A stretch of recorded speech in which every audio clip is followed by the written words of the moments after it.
Nakisa at nakiramay ang international community sa mga naapektuhan ng magnitude 7.8 na lindol sa Mindanao. Pinag-ulat ni Jana Madrid.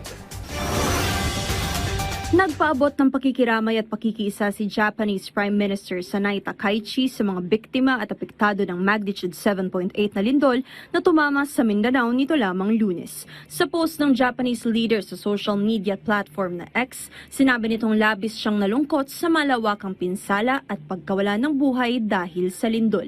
Tiniyak pa ng Japanese Prime Minister na nakahanda ang bansang Japan na magbigay ng karagdagang tulong sa mga biktima ng malakas na pagyanig.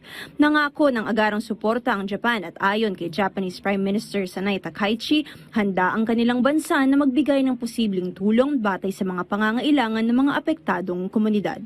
Ipinahayag din ng ilang bansa at international organizations ang kanilang pakikiisa at kahandaang tumulong sa Pilipinas matapos ang nasabing sakuna. Nag-alay naman ng panalangin si Japanese Ambassador to the Philippines, Kazuya Endo, para sa kaligtasan ng mga residente sa Mindanao, kasabay ng panawagang manatiling alerto ang publiko.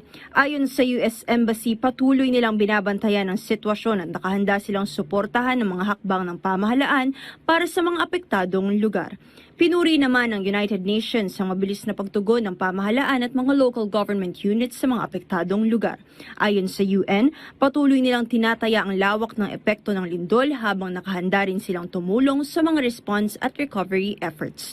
Kinilala rin ng UN ang dedikasyon ng mga first responders, medical personnel at mga volunteer na patuloy na tumutulong sa mga biktima ng sakuna.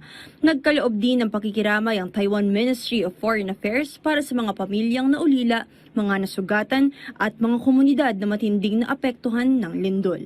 Naghatid din ng pakikidalamhati ang Chinese Embassy Manila para sa mga nasawi at sa mga pamilyang apektado ng kalamidad.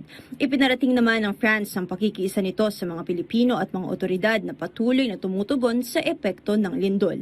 Nagbigay rin ng mensahe ng pakikiisa ang German Embassy Manila para sa mga biktima at mga komunidad na apektado ng lindol habang patuloy ang mga recovery efforts. Nagpahayag din ng pakikiisa ang New Zealand Embassy sa mga taga Mindanao na apektado ng kalamidad.